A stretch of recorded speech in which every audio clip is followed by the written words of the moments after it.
आणि बुलेटिनच्या सुरुवातीला बातमी आहे महाराष्ट्राच्या राजकीय वर्तुळातून। महायुतीमध्ये सध्या गाठीभेटींना वेग आलाय।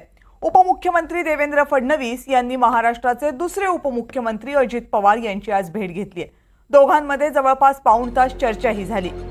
या भेटीला मात्र विशेष महत्त्व आहे आणि याचं कारण आहे उपमुख्यमंत्री अजित पवार यांनी काल दिल्लीमध्ये जाऊन भाजपच्या वरिष्ठ नेत्यांची घेतलेली भेट। या भेटीसंदर्भातली माहिती एनडीटीव्ही मराठीच्या हाती लागली।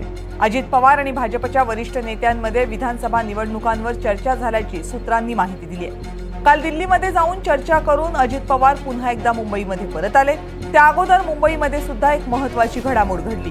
मुंबईमध्ये भाजप आणि राष्ट्रीय स्वयंसेवक संघाची एक बैठक झाली। लोकसभेमध्ये भाजपला मिळालेल्या अपयशाचं खापर संघ विचारसरणीच्या मुखपत्रांनी अजित पवार गटावर फोडलं।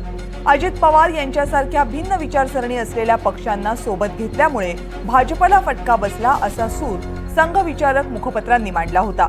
पण अजित पवार यांच्यावर टीका करू नका, आपल्याला विधानसभेसाठी त्यांची गरज आहे अशी विनंती भाजपच्या नेत्यांनी केल्याचं कळतंय।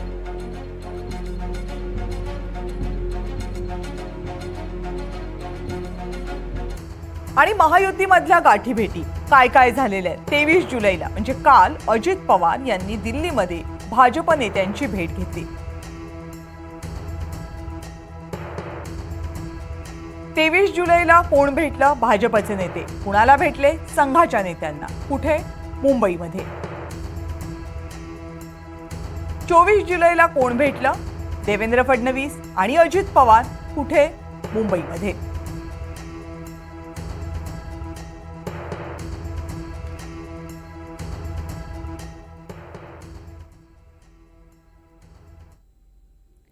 आणि याच संदर्भात आणखीन माहिती घेऊयात आपले प्रतिनिधी देवेंद्र कोल्हटकर यांच्याकडनं।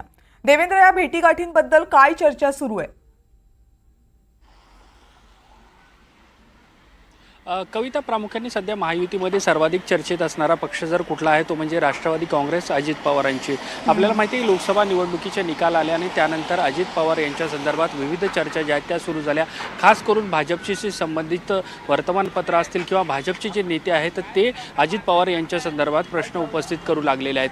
हा एक भाग झाला असला तरी सध्या महायुतीचं त्यानंतर जे एक महत्त्वाची सभा पार पडली त्यामध्ये एक निर्धार करण्यात आलेला आहे की विधानसभेसाठी हे तिन्ही पक्ष जे आहेत ते एकत्र असतील, अजित पवार एकत्र असतील। आणि त्यानंतर आपण बघतो की आता गाठीभेटीचा सिलसिला जो आहे तो सुरू झालेला आहे। प्रामुख्याने या गाठीभेटी होतात ते म्हणजे जागा वाटप या सगळ्या संदर्भात। कालच अमित शाह यांची दिल्लीत जाऊन अजित पवार यांनी भेट घेतलेली आहे आणि आज देवेंद्र फडणवीस यांची अजित पवार यांच्यासोबत झालेली भेट। प्रामुख्याने जर महायुती म्हणून हे तिन्ही पक्ष सोबत जात असतील आणि त्यात प्रामुख्याने अजित पवार यांच्याबद्दल सातत्याने विविध चर्चा उपस्थित होत असतात आणि त्याच अनुषंगी आता विधानसभेच्या निवडणुकांच्या पार्श्वभूमीवर जागा वाटप हा कळीचा आणि महत्त्वाचा मुद्दा असणार आहे। आणि याच सगळ्या संदर्भात ज्या आहेत त्या चर्चा ज्या आहेत त्या राजकीय वर्तुळात आणि खास करून महायुतीमध्ये घडताना आपल्याला पाहायला मिळतात आहे। या भेटीचे संदर्भ देखील तेच असल्याचं आपल्याला समजतंय।